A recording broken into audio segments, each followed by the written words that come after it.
안녕하십니까. 한국전력기술사업관리기술실에 근무하고 있는 박성규입니다. 제35회 PM 심포지엄 개최를 진심으로 축하드립니다. 또 이런 기회를 주신 KPMA에 굉장히 감사드리고 있습니다. 발표에 앞서서 약간 의아해하실 사업관리 기술실에 대해서, 한국전력기술의 사업관리 기술실에 대해서 잠깐 소개해드리고자 합니다. 저희 사업관리기술실은 1982년 원가 공정실로 시작됐습니다. 한국전력기술의 시작이 1975년이니 거의 한기의 역사와 같이 한 부서입니다. 40년 이상을. 최초의 코스트 앤 스케줄 매니지먼트로 시작을 했는데, 네이밍에서 볼 수 있듯이 코스트와 스케줄을 전담하는 부서를 만들었습니다.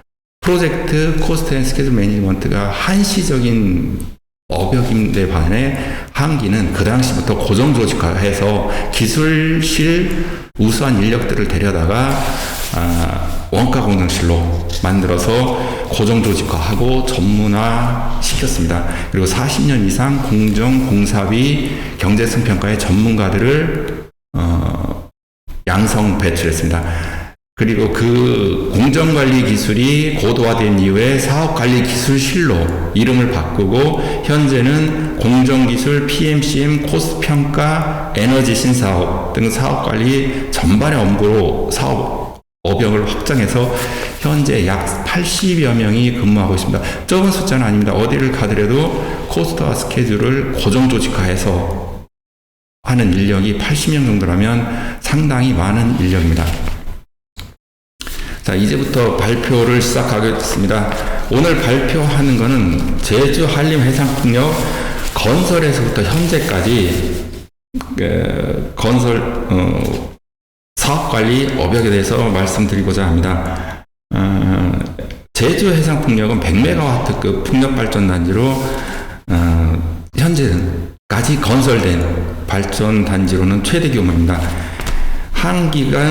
한기는 사업 초기, 사업 착수부터 종합 준공까지 전부 다 참여했으며 15년이 걸렸습니다.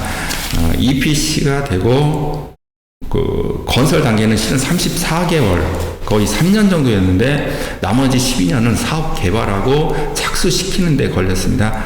이게 뒤에서도 잠깐 말씀드리겠지만 PF의 특성, 그리고 PF의 단점이 다 반영된 그런 사업이었습니다.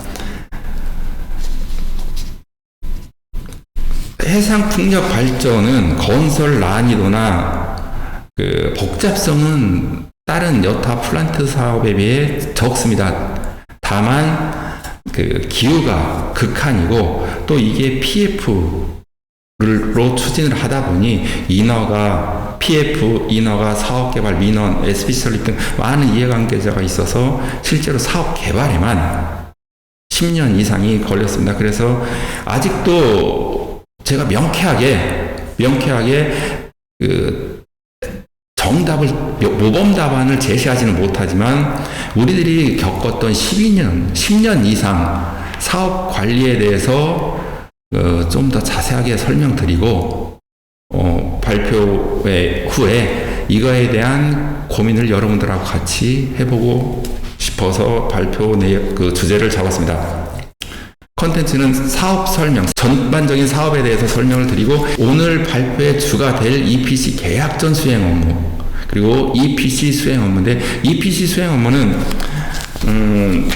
우리나라 공사, 시공 능력이 탁월해서 실제로 EPC 진행 이후에는 큰 문제 없이 진행이 됐습니다. 그래서 이 사업도 공기 지연이나 공사비 증액 없이 성공적으로 마친 사업이 되었습니다.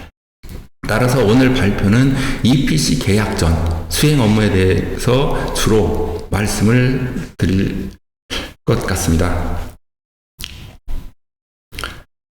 1번 사업 설명입니다. 사업은 사업명은 한번 말씀드리죠. 제주 한림 해상풍력 발전 사업. 사업 위치는 한림읍 수원리 해상 일대로 해상 5.5제곱킬로미터, 육상 4073제곱미터.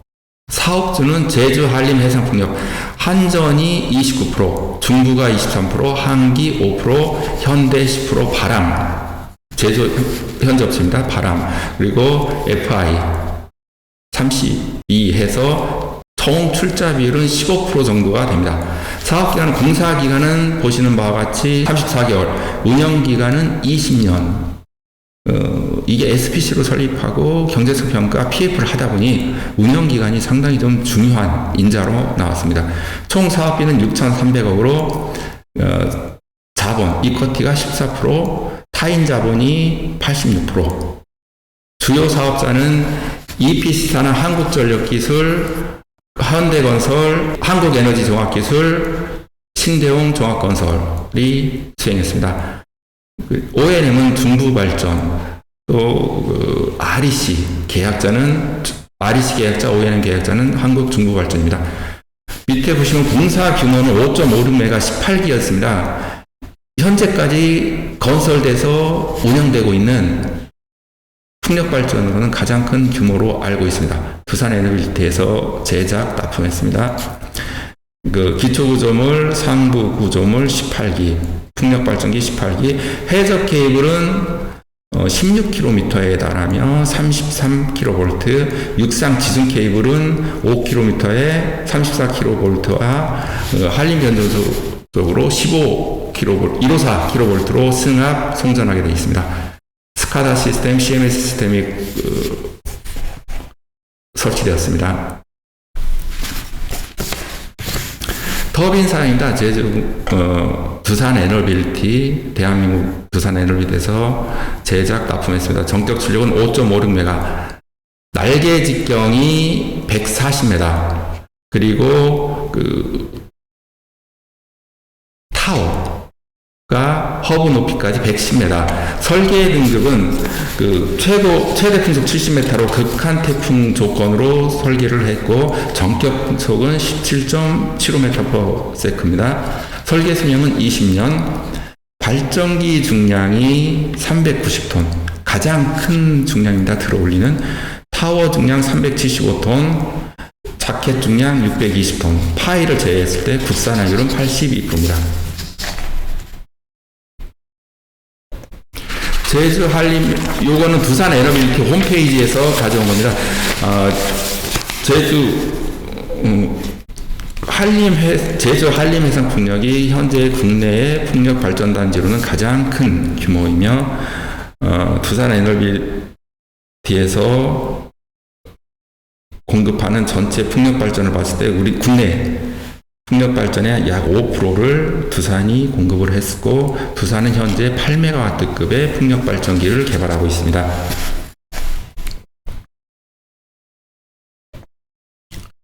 계통 구성입니다. 해저 송전선로가 15.6km, 16km이고, 이너 케이블 포함해서 15.6km이고, 이게 우리 전기실, 옥내 변전소에서 승합돼서 154kV로 약 5km 정도 떨어진 한림 변전소에 공급되고 있습니다. 사업 추진 경과입니다. 보시면 2010년 12월에 제주시의 사업 제안을 하고 해상풍력 MOU를 맺으면서 공식적으로 사업을 착수했습니다. 저도 2010년쯤에 갑자기 MS 프로젝트로 원시적인 공주표를 하나 만들어 달라고 해서 만들어주고, 14년, 15년, 16년도에 다른 사업에 나갔다가 다시 17년도에 들어왔더니 이제 막 개발이 본격화되고 있는 상황이었습니다. 그러니까 한기에서는 거의 16년, 7년을 사업 개발하는 데만 썼습니다. 보시면 지구지정고시가 13년, 사업 MOU, 사업 개발 협약이 16년, SPC에 대한 내용은 말씀은 다들 아실 텐데 뒤쪽에서 조금 더 설명드리겠습니다. SPC가 2017년 12월, EPC 계약이 21년 3월 됐고, 실제로 금융약정 파이낸스 클로즈가 2022년 2월이 되면서 실제 본 공사는 이때 모든 게 진행이 된 겁니다. 다만 저희는 사전 설계를 일부 진행했습니다. 사업 추진 구도입니다. 이게 PF 사업으로 하다 보니 이제는 대부분 PF나 SPC에 굉장히 익숙하신 구도일 겁니다.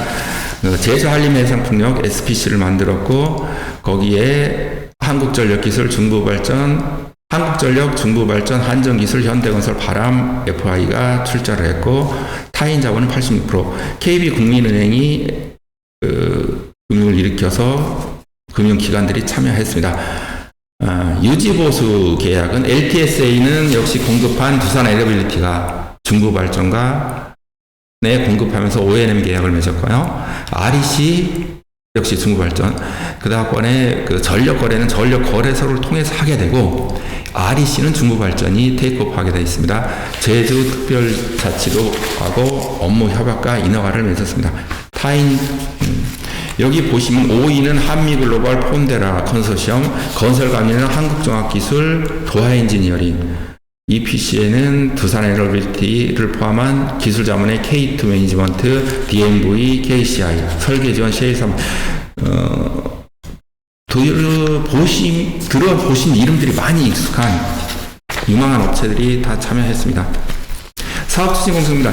EPC가 계약되면서는 실은 사업추진 공정이 굉장히 단순했습니다. 18개의 구조물을 반복적으로 공정하는 거로, 공정은 복잡하진 않습니다. 다만 기상 조건이 안 좋고, 여기에서 보시면 저희도 11월에서 3월까지는 공사가 안 이루어질 거라고 예측을 하고 수립을 하다 보니 4월에서 10월까지 7개월 정도 공사를 하는 걸로 생각했습니다. 그런데 실제로 공사를 진행하다 보니 4월까지도 그 장비 투입 효율 때문에 못하고 5월에서 10월까지 거의 6개월 만에 공사를 해야 되는 시공 일정이었습니다. 그래서 공정은 단순하지만 미리 준비하고 제작, 납기, 설치, 바지선, 선단 꾸리는데 굉장히 타이트하게 미리 준비하고 진행시키는 게 관건이었습니다.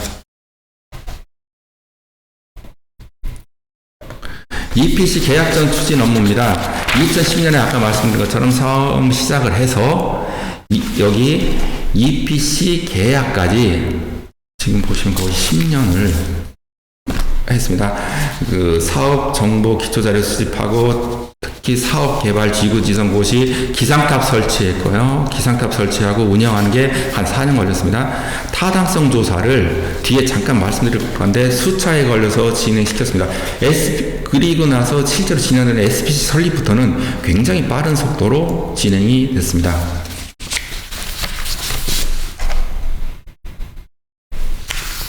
타당성 조사는 여기에 있는 수치는 정확한 수치들은 아닙니다. 저희가 외부로 유출할 수 없는 수치들이 많아서요.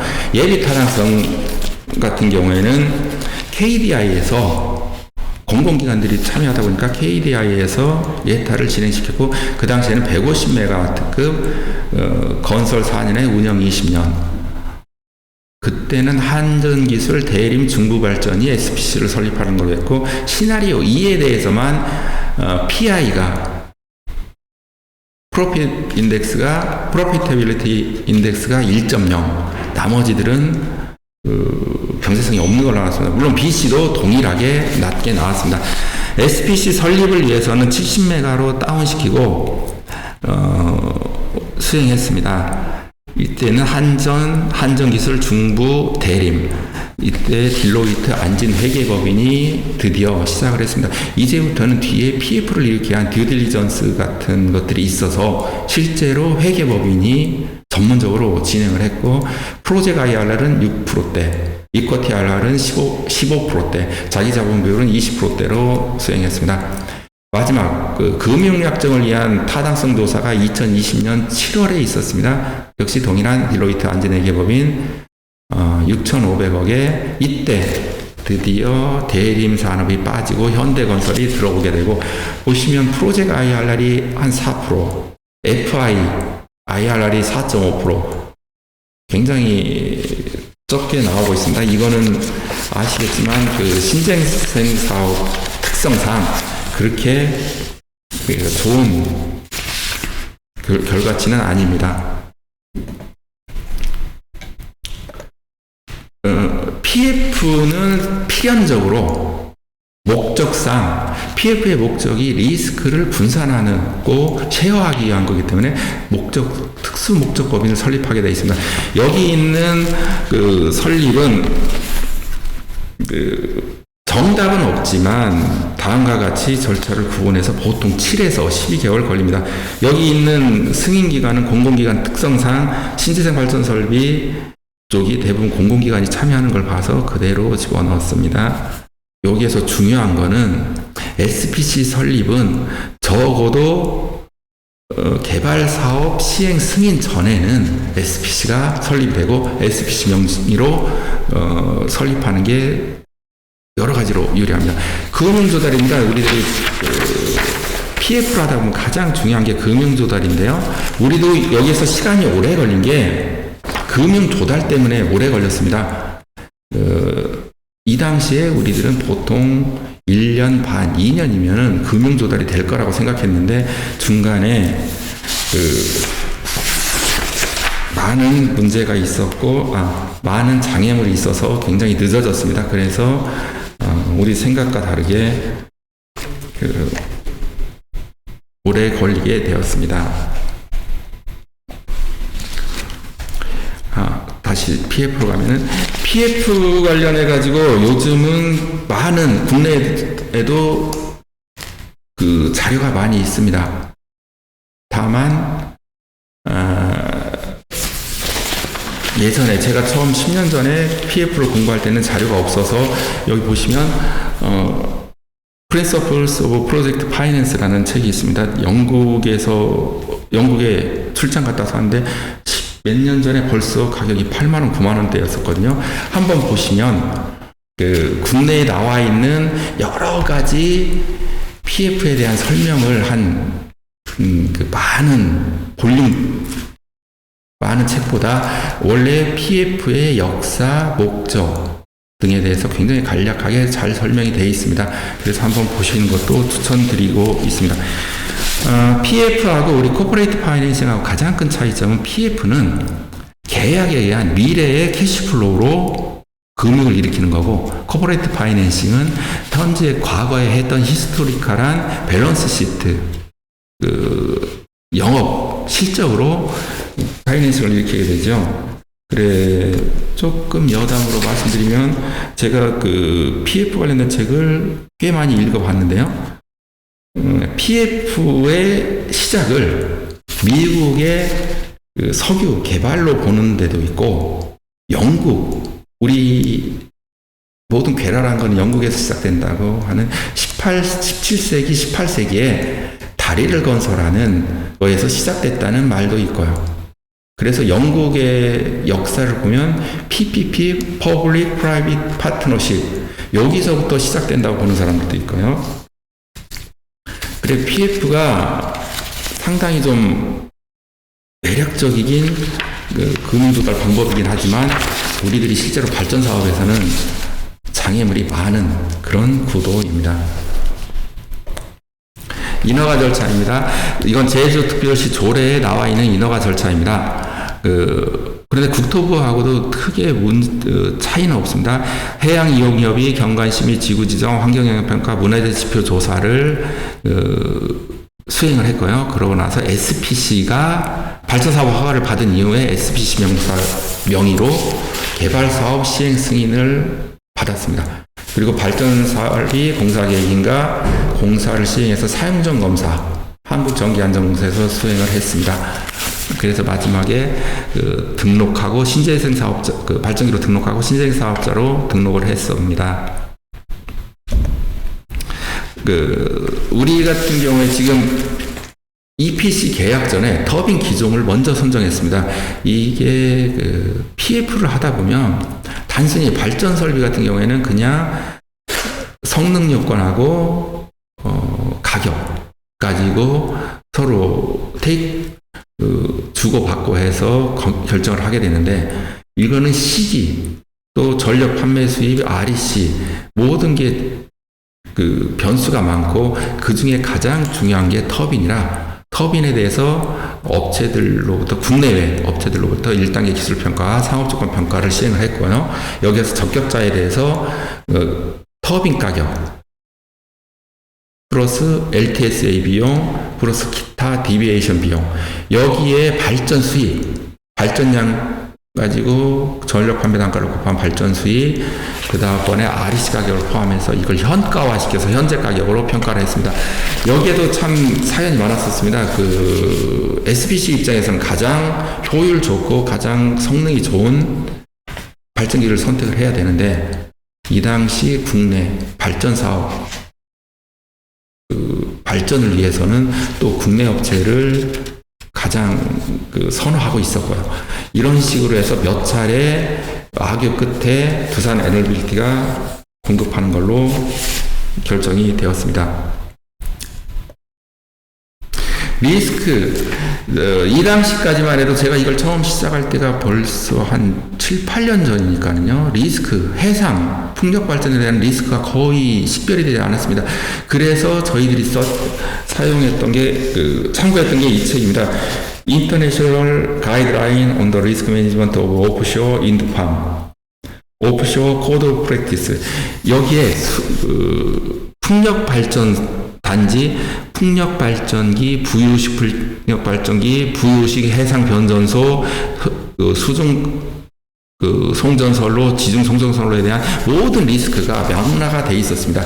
그래서 이거를 가지고 저희들은 스텝에 따라서, 여기 얘는 해저 케이블 설치 및 리스크 식별 프로세스 스텝입니다. 스텝에 따라서 각 스텝별로 리스크를 하고 리스크에 대한 평가를 했습니다.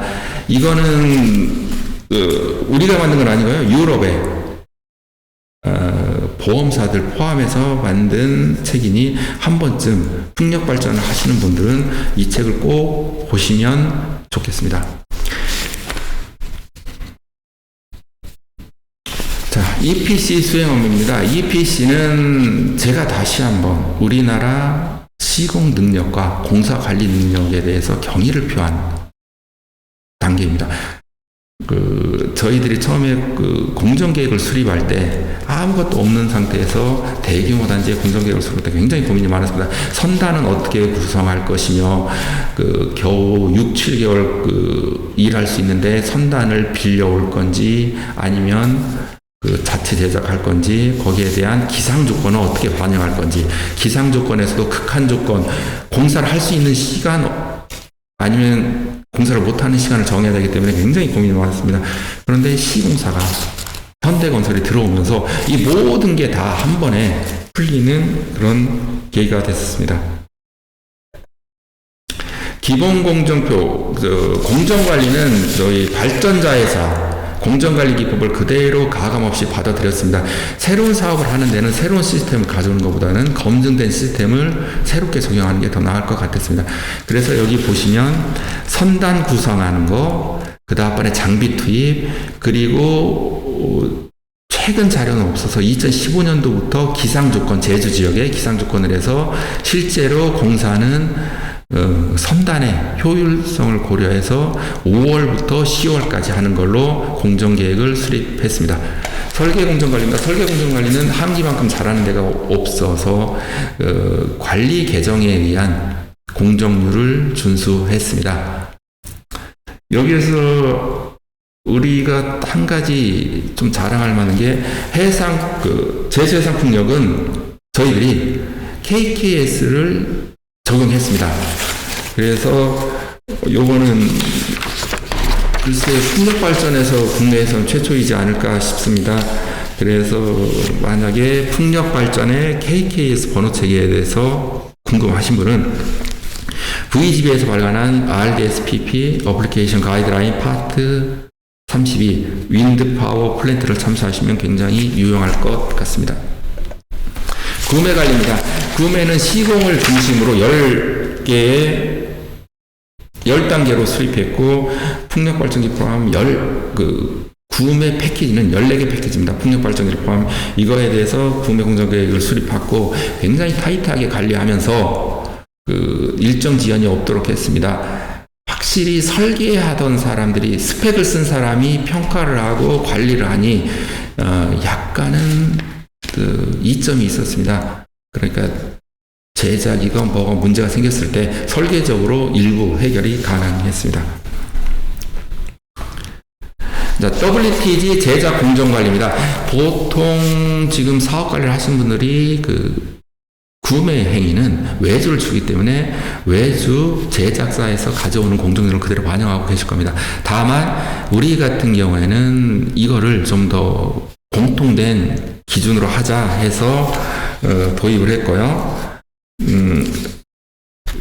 제작 공정, WTG에 한해서는 제작 공정과 사업 공정률의 하이라키를 만들었습니다. 제작 도면, 넛셀 타워의 자재 있고 제작 납품 시설 준공 종합 준공 중간에 시험 시운전을 다 가중치를 부여하고 특성에 맞게 컨트롤 포인트를 설정해서 관리했습니다. 여기서부터가 실제로 EPC의 주된 업무입니다. 요즘 사업 관리라고 하면 실제로 공사나 공사 관리는 왜 우리나라가 워낙에 고도화돼서 많은 품이 안 들더라고요. 그런데 자재 외주 내고 평가해서 계약하고 선적하고 이거를 자재 입고해서 자재 관리하다가 적기에 그 현장에 주는 이런 사업 관리가 주가 됐습니다. 다만 우리 같은 경우에 자재 선정 및 운송 같은 게 크게 문제가 없어서 여기는 보시면 하부 기초 작게 파일 선적하고 운송해서 설치하고요. 트랜지션 피스를 선적하고 운송하는 거 바지선으로 다 수행했습니다. 상부 기자재 타워 선적하고 허브 선적 넛셀 블레이드 그림입니다. 하부 기초공사는 이상과 같습니다. 굉장히 큰 대형 선박을 쓰다 보니 약간 힘든 기상 조건에서도 문제 없이 했습니다. 자켓 세팅하고 자켓 파일 설치하고 그라우팅하고 트랜지션 피스 그라우팅 용접 도장 순이었습니다. 상부 기계공사입니다. 자켓 잭업 바지로 이동해서 포지셔닝하고 바텀 타워, 미들 타워, 탑 타워, 넛셀, 허브, 블레이드 설치 순으로 작업이 진행됐습니다. 여기 보시면 맨 마지막에 전용 선박입니다. 해저 케이블은 할 말이 많았습니다. 저희가 실제로 해저 케이블 공사를 안아보다 보니 요걸 계획 수립하는데 굉장히 힘들었습니다. 지금은 이름이 바뀌었을 겁니다. KT 서브마린. KT 자회사로 알고 있는데 그쪽에 많은 도움을 받았고 들리는 소문에는 해저 케이블 포설은 국내에도 상당한 기술력이 있고 능력이 있다 했습니다. 저희가 이때 제주가 해상도 그렇고 해저도 그렇고 파고가 굉장히 높아서 보공하고 하는데 심혈을 기울였던 것 같습니다.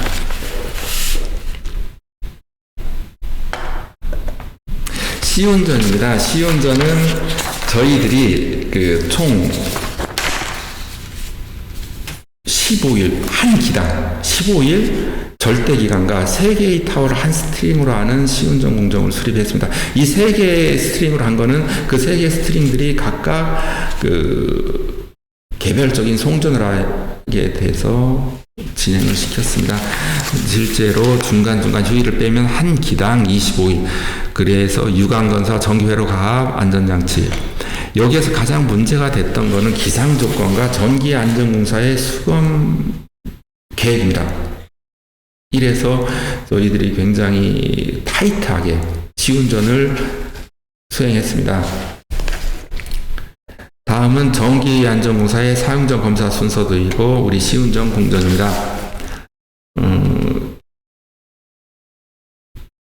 저희 같은 경우에 우리 사업은 실은 종합 준공일만 계약서에 바인딩 되어 있었습니다. 다만 우리들이 3개 스트링씩 부분 준공을 하고 전기를 판매할 수 있도록 공정을 수립했습니다. 이거에 대해서 우리 내부에서도 꽤나 진통이 있었습니다. 뭐냐면 계약 이전에 전기를 판매하니 이거를 PF 모델에 반영을 해야 되느냐 마야 되느냐, 이거를 EPC사하고 이익을 분배를 해야 되느냐 말아야 되느냐. 제가 그 PF 모델을 세울 때 국내하고 해외하고 차이점이 있었습니다. 국내는 모든 영혼까지 다 짜 넣어서 그 프라핏을 뽑은가 하면, 해외 같은 경우에는 그냥 그런 거는 SPC의 예비비 형태로 남겨둬라 그랬는데, 저희는 거기에 대해 부분 중공에 대한 별다른 이익은 취하지 않았습니다. 감사합니다. 발표는 여기까지 마치고요. 제가 이거를 정확하게 설명을 들었는데, 사업관리, 특히 EPC 전에 발생되는 발주자, 개발자들의 사업관리에 대한 고찰은 필요합니다. 이거에 대한 베이스라인도 계량화되지 않다 보니 이거에 대한 금액이 절대로 반영되지 않았고요. 저희도 10년 이상 사업 개발을 하고 사업 관리를 한 비용이 이 사업에 반영되지 않았습니다.